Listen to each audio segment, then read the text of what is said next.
নমস্কাৰ, মই বিভূতি।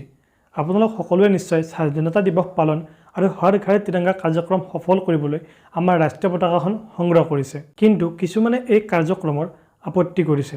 ইয়াৰ আপত্তিটো হ'ল যে 15 আগষ্টৰ পিছত এই ৰাষ্ট্ৰীয় পতাকাসমূহ য'ত ত'ত পৰি থাকিব বা ইয়াৰ যেনিয়ে তেনিয়ে ব্যৱহাৰ হ'ব।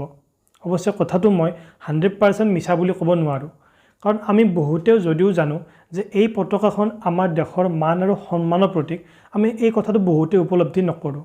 আমি উপলব্ধি নকৰোঁ যে এই ৰাষ্ট্ৰীয় পতাকাখনৰ স্বাৰ্থতে আমাৰ দেশৰ লাখ লাখ মানুহে নিজৰ সকলো ত্যাগ কৰিছিল আৰু হাজাৰ হাজাৰ মানুহে নিজৰ জীৱনৰ বলিদান দিছিলে। আনকি এই পতাকাখন উৰুৱাৰ স্বাৰ্থতেই দেশৰ হাজাৰ হাজাৰ মানুহে নিজৰ জীৱনৰ আহুতি দিব লগা হৈছিল।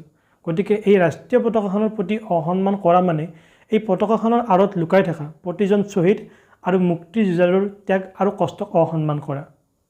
এই হৰ ঘৰ তিৰংগা কাৰ্যক্ৰমৰ মূল লক্ষ্যই হ'ল যাতে আমি আমাৰ শ্বহীদবোৰৰ প্ৰতি সন্মান আৰু কৃতজ্ঞতা প্ৰদৰ্শন কৰিব পাৰোঁ আৰু আমাৰ যাতে এই ৰাষ্ট্ৰীয় পতাকাখনৰ প্ৰতি সচেতনতা বৃদ্ধি পায়।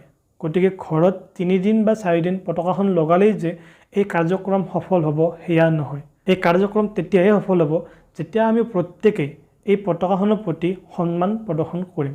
চৰকাৰৰ এই সিদ্ধান্ত ভুল নে শুদ্ধ সেয়া ক'বলৈ নাযাওঁ, কিন্তু স্বাধীন ভাৰতৰ নাগৰিক হিচাপে আমাৰ প্ৰত্যেকজনৰে কৰ্তব্য যাতে এই স্বাধীনতাৰ আঁৰত লুকাই থকা প্ৰত্যেকজনৰ ত্যাগ আৰু কষ্টক আমি সন্মান আৰু কৃতজ্ঞতা প্ৰদৰ্শন কৰোঁ। গতিকে প্ৰত্যেকজনলৈ অনুৰোধ যাতে 15 আগষ্টৰ পিছত পতাকাবোৰ যেনিয়ে তেনিয়ে নেপেলায় বা যেনেকৈ তেনেকৈ ব্যৱহাৰ নকৰে। আজিৰ এই ভিডিঅ'টিত মই লাইক বা ছাবস্ক্ৰাইবৰ কথা নকওঁ, কিন্তু ভিডিঅ'টো চাই থকা প্ৰত্যেকজন ব্যক্তিলৈ অনুৰোধ ভিডিঅ'টি যিমান পাৰে সিমান শ্বেয়াৰ কৰক যাতে 15 আগষ্টৰ পিছত আমাৰ এই ৰাষ্ট্ৰীয় পতাকাখন ৰাস্তাৰ য'তে ত'তে পৰি নাথাকে বা এই পতাকাখনৰ যেনি তেনিয়ে ব্যৱহাৰ নহয়।